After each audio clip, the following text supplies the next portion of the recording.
श्री कृष्ण। राधे राधे दोस्तों, स्वागत है आपका अपने चैनल पर। आज हम लेकर आए हैं आपके लिए सफला एकादशी व्रत कथा। तो प्रेम से बोलो विष्णु भगवान की जय हो। धर्मराज युधिष्ठिर कहने लगे कि हे जनार्दन, मैंने मार्गशीर्ष शुक्ल एकादशी अर्थात मोक्षदा एकादशी का सविस्तार वर्णन सुना। अब आप कृपा करके मुझे पौष माह के कृष्ण पक्ष की एकादशी के विषय में भी बतलाइए।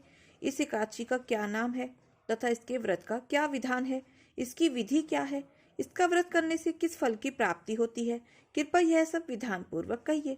भगवान श्री कृष्ण बोले, पौष माह के कृष्ण पक्ष में आने वाली इस एकादशी को सफला एकादशी कहा जाता है। इस एकादशी के देवता श्री नारायण है। विधि पूर्वक इस व्रत को करना चाहिए। जिस प्रकार नागों में शेषनाग, पक्षियों में गरुण, सब ग्रहों में चंद्रमा, यज्ञों में अश्वमेघ और देवताओं में भगवान विष्णु श्रेष्ठ हैं, उसी तरह सब व्रतों में एकादशी व्रत का व्रत श्रेष्ठ है। जो मनुष्य सदैव एकादशी का व्रत करते हैं वे मुझे परम प्रिय हैं। इसका महात्म्य मैं तुमसे कहता हूँ, ध्यान पूर्वक सुनो। भक्त वत्सल भगवान श्री कृष्ण कहने लगे कि धर्मराज, मैं तुम्हारे स्नेह के कारण तुमसे कहता हूँ कि एकादशी व्रत के अतिरिक्त मैं अधिक से अधिक दक्षिणा पाने वाले यज्ञ से भी प्रसन्न नहीं होता हूँ। अतः इसे अत्यंत भक्ति और श्रद्धा से युक्त होकर करें। हे राजन, द्वादशी युक्त पौष कृष्ण एकादशी का महात्म्य तुम एकाग्रचित होकर सुनो। चंपावती नगरी में एक महिष्मान नाम का राजा राज्य करता था। उसके 4 पुत्र थे। उन सब में लुम्पक नामक वाला बड़ा राजपुत्र महापापी था। वह पापी सदा परिस्त्री और वैश्यगमन तथा दूसरे बुरे कामों में अपने पिता का धन नष्ट किया करता था। सदैव ही देवता, ब्राह्मण, वैष्णवों की निंदा किया करता था। जब राजा को अपने बड़े पुत्र के ऐसे कुकर्मों का पता चला तो उन्होंने उसे अपने राज्य से निकाल दिया। तब वह विचारने लगा कि कहाँ जाऊं, क्या करूं। अंत में उसने चोरी करने का निश्चय किया। दिन में वह वन में रहता और रात्रि को अपने पिता की नगरी में चोरी करता तथा प्रजा को तंग करने और उन्हें मारने का कुकर्म करता। कुछ समय पश्चात सारी नगरी भयभीत हो गई। वह वन में रहकर पशु आदि को मारकर खाने लगा। नागरिक और राज्य के कर्मचारियों से पकड़ लेते, किंतु राजा के भय से छोड़ देते। वन में एक अति प्राचीन विशाल पीपल का वृक्ष था। लोग उसकी भगवान के समान पूजा करते थे। उसी वृक्ष के नीचे वह महापापी लुम्पक रहा करता था। इस वन को लोग देवताओं की क्रीड़ा स्थली मानते थे। कुछ समय पश्चात पौष कृष्ण पक्ष की दशमी के दिन वह वस्त्रहीन होने के कारण शीत के चलते सारी रात्रि तका। उसके हाथ पैर अकड़ गए। सूर्योदय होते होते वह मूर्छित हो गया। दूसरे दिन एकादशी को मध्याह्न के समय सूर्य की गर्मी पाकर उसकी मूर्छा दूर हुई। गिरता पड़ता वह भोजन की तलाश में निकला।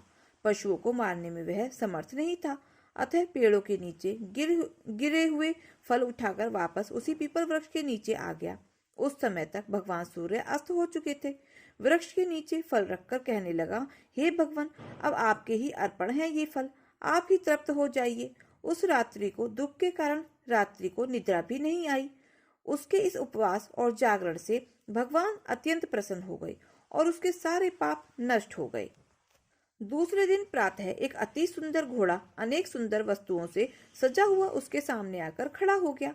उसी समय आकाशवाणी हुई कि हे राजपुत्र, श्री नारायण जी की कृपा से तेरे सब पाप नष्ट हो गए हैं। अब तू अपने पिता के पास जाकर राज्य प्राप्त कर। ऐसी वाणी सुनकर वह अत्यंत प्रसन्न हुआ और दिव्य वस्त्र धारण करके भगवान आपकी जय हो कहकर अपने पिता के पास गया। उसके पिता ने प्रसन्न होकर उसे समस्त राज्य का भार सौंप दिया और स्वयं वन के रास्ते चल दिए। अब लुम्पक शास्त्रानुसार राज्य करने लगा। उसके स्त्री पुत्र आदि सारा कुटुंब भगवान नारायण का परम भक्त हो गया। वृद्ध होने पर भी वह अपने पुत्र को राज्य का भार सौंपकर वन में तपस्या करने चला गया और अंत समय में बैकुंठ को प्राप्त हुआ। अतः जो मनुष्य इस परम पवित्र सफला एकादशी का व्रत करता है उसे अंत में मुक्ति की प्राप्ति होती है। जो नहीं करते हैं वे पूंछ और सींगों से रहित पशुओं के समान है। इस सफला एकादशी के महात्म्य को पढ़ने से अथवा श्रवण करने से मनुष्य को अश्वमेघ यज्ञ का फल प्राप्त होता है। प्रेम से बोलो विष्णु भगवान की जय हो। सम्राट मानधाता अयोध्या को अपनी राजधानी बनाकर संपूर्ण पृथ्वी पर शासन करते थे। उनकी पत्नी का नाम इंदुमती था। उनके 3 पुत्र पुरुकुत्स, अम्बरीश और नाभाग थे तथा 50 पुत्रियां थी। उस समय सोभरी नामक एक महान ऋषि थे जो ऋग्वेद के ज्ञाता थे। उन्होंने जल के अंदर 12 वर्षों तक तपस्या की। उनके निकट ही जल में एक बड़ी मछली रहती थी। वह मछली महर्षि के सामने अपनी पत्नी और बच्चों के साथ निरंतर रमण कर रही थी। महर्षि ने यह देखा कि उनका ध्यान तपस्या से हट गया। वे सोचने लगे, यह मछली जल में रहते हुए भी बड़ी भाग्यशाली है। अपने परिवार के साथ निरंतर रहने पर यह बहुत प्रसन्न रहती है। गृहस्थ जीवन तो बड़ा ही सुखद है, परंतु मेरा यह तप जीवन बड़ा ही दुखमय है। अब वे विवाह करके गृहस्थ जीवन का सुख भोगना चाहते थे। वे जल से बाहर निकले और राजा मानधाता के पास गए। राजा ने उनका स्वागत किया, उनका सत्कार किया और उनका कुशल क्षेम पूछा। ऋषि ने कहा, हे राजन, मैं विवाह करना चाहता हूँ। मुझे आपसे एक कन्या चाहिए।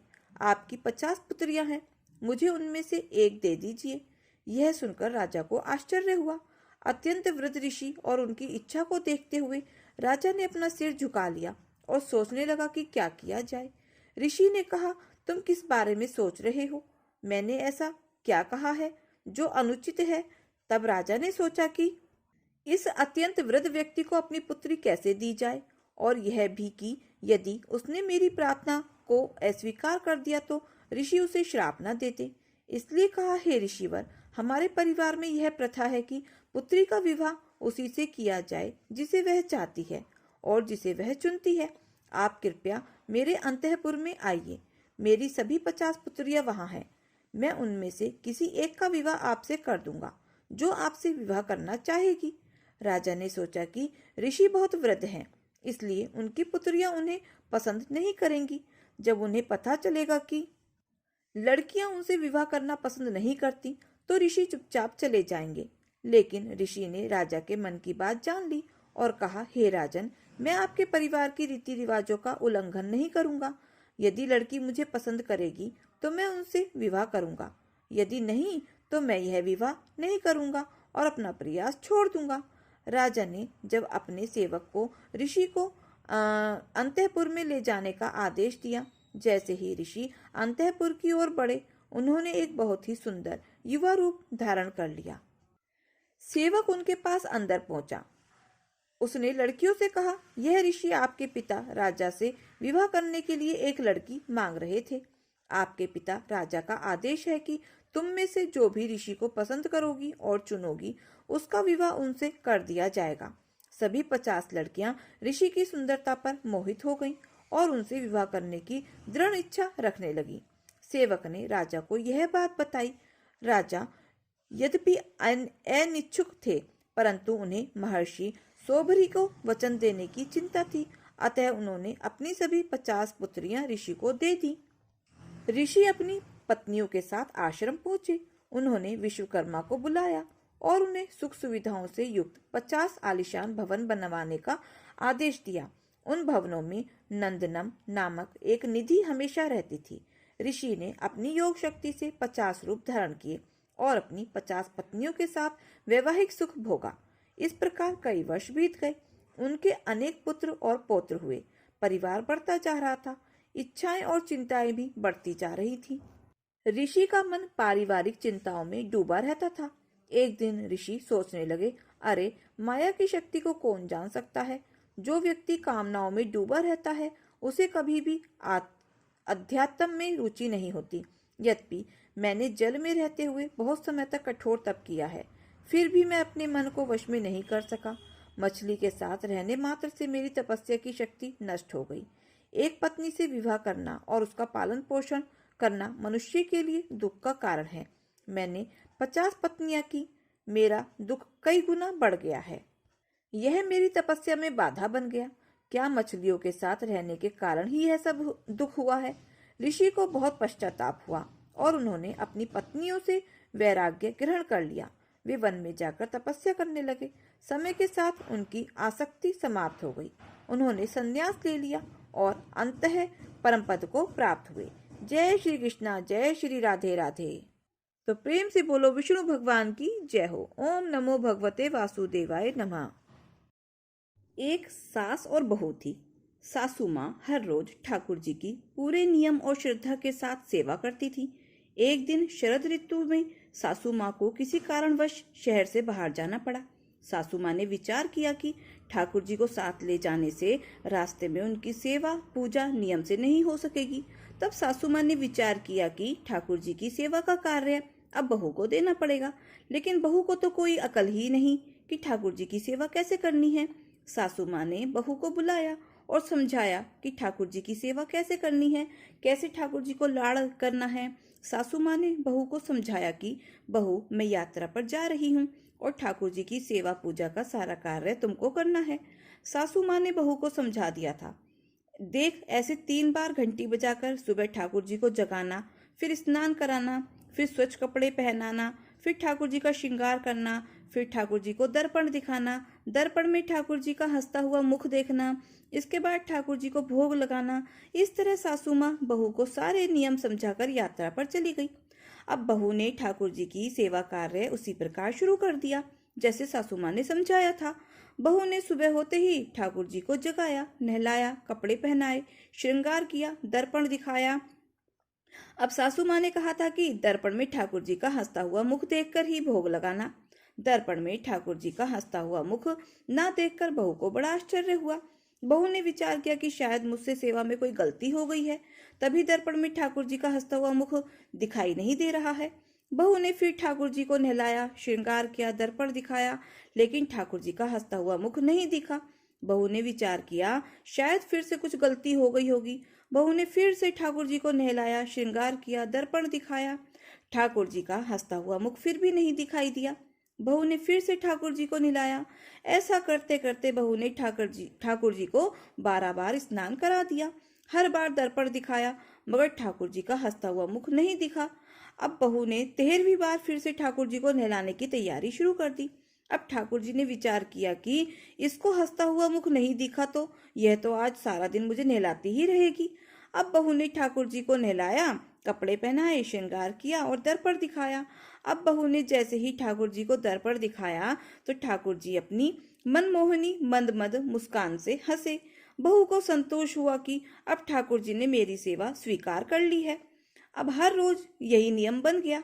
ठाकुर जी रोज हंसते। सेवा करते करते अब तो ऐसा हो गया कि बहू जब भी ठाकुर जी के कमरे में जाती, बहू को देखकर ठाकुर जी हंसने लगते। कुछ समय बाद सासू माँ वापस आ गई। सासू माँ ने ठाकुर जी से कहा कि प्रभु क्षमा करना, अगर बहू ने आपकी सेवा में कोई कमी कर दी हो, कोई कमी रह गई हो तो कोई बात नहीं, अब मैं आ गई हूँ, आपकी सेवा पूजा बड़े ध्यान से करूंगी।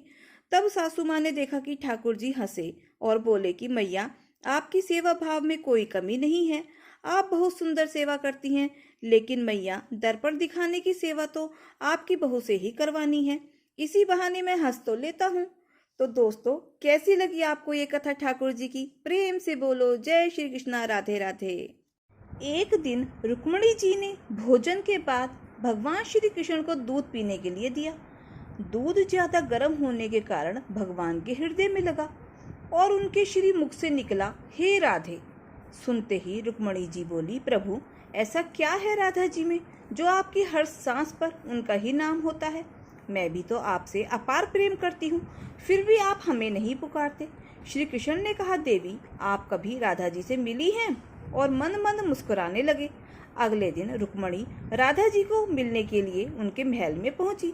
राधा जी कक्ष के बाहर अत्यंत खूबसूरत स्त्री को देखा रुक्मणी जी ने, और उनके मुख पर तेज होने के कारण उन्होंने सोचा कि यही राधा जी हैं और उनके चरण छूने लगी।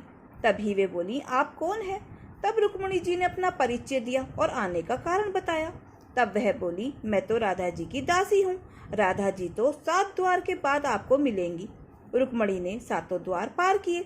हर द्वार पर एक से एक सुंदर और तेजवान दासी को देखकर सोच रही थी कि उनकी दासियां इतनी रूपवान हैं तो राधा रानी स्वयं कैसी होंगी।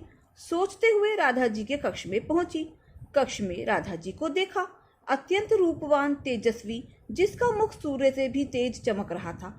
रुक्मणी सहसा ही उनके चरणों में गिर पड़ी। पर ये क्या, राधा जी के पूरे शरीर पर छाले पड़े हुए थे। रुक्मणी ने पूछा, देवी आपके शरीर पर ये छाले कैसे? तब राधा जी ने कहा, देवी कल आपने जो श्री कृष्ण जी को दूध दिया था वो ज्यादा गर्म था, जिससे उनके हृदय पर छाले पड़ गए और उनके हृदय पर तो सदा मेरा ही वास होता है।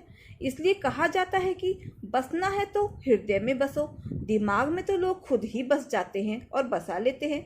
तो सभी प्रेम से बोलो राधा रानी की जय हो, कृष्ण भगवान की जय हो, गणेश भगवान की जय हो। एक छोटा सा लड़का था, कोई काम नहीं करता था। उसकी माँ उसको हमेशा डांटती थी कि बेटा कोई तो काम कर लिया करो, लेकिन वो तो गणेश जी का ही नाम सुमरता रहता था, कोई काम नहीं करता था। एक दिन माँ ने उसको घर से निकाल दिया कि अब जा कुछ तो काम करके आ। वह गणेश जी का नाम लेकर चला गया। वह चलते चलते दूर जंगल में निकल गया और गणेश जी को ही भजता रहा। गणेश जी ने सोचा यह तो मेरे नाम से घर से निकल गया, दूर आगे तो बहुत घना जंगल है, यह कहाँ जाएगा। यह सोचकर गणेश जी प्रकट हो गए और लड़के से पूछा कि तू कहाँ जा रहा है। लड़के ने कहा मैं गणेश जी से मिलने जा रहा हूँ। तब गणेश जी बोले कि मैं ही गणेश जी हूँ। लड़के ने कहा कि मैं कैसे समझूं कि आप ही गणेश जी हो। तब गणेश जी ने कहा तू मांग कर तो देख। तो लड़के ने कहा कि जो मैं मांगूंगा आप वो दे देंगे क्या। गणेश जी ने कहा हाँ दे दूंगा, लेकिन मांगना ऐसा कि एक बार ही में ही मांग लेना, बार बार नहीं दूंगा। अब लड़का बोला कि ठीक है सोचने दो। फिर लड़के ने सोचकर मांगा ढोलू हींग राज को, पूछो गज राज को, दाल भात गेवा का फल का, ऊपर ढकसो खांड को, पुरसन वाली ऐसी मांगू, जानू फूल गुलाब को। विनायक जी बोले तूने तो बहुत सारा मांग लिया, जा तेरे ऐसा ही हो जाएगा, जा तू अब घर चला जा। विनायक जी अंतर्ध्यान हो गए और लड़का अपने घर आया तो देखा झोपड़ी की जगह महल बन गया और पीढ़े पर छोटी सी बहू बैठी है। घर में बहुत सारा धन हो गया, नौकर चाकर हो गए। आकर अपनी माँ से बोला माँ विनायक जी ने देखो कितना सारा धन दिया है। यह देखकर माँ बहुत ही खुश हुई। तो हे विनायक जी महाराज, जैसा आपने उस लड़के को दिया वैसा सब किसी को देना। तो प्रेम से बोलो गणेश भगवान की जय हो। दोस्तों अगर आपको हमारी कथा कहानी अच्छी लगी हो तो प्लीज प्लीज वीडियो को लाइक शेयर और सब्सक्राइब अवश्य करें, अपना प्यार और सहयोग दें। मिलते हैं फिर ऐसे ही नई कथा कहानियों के साथ। धन्यवाद।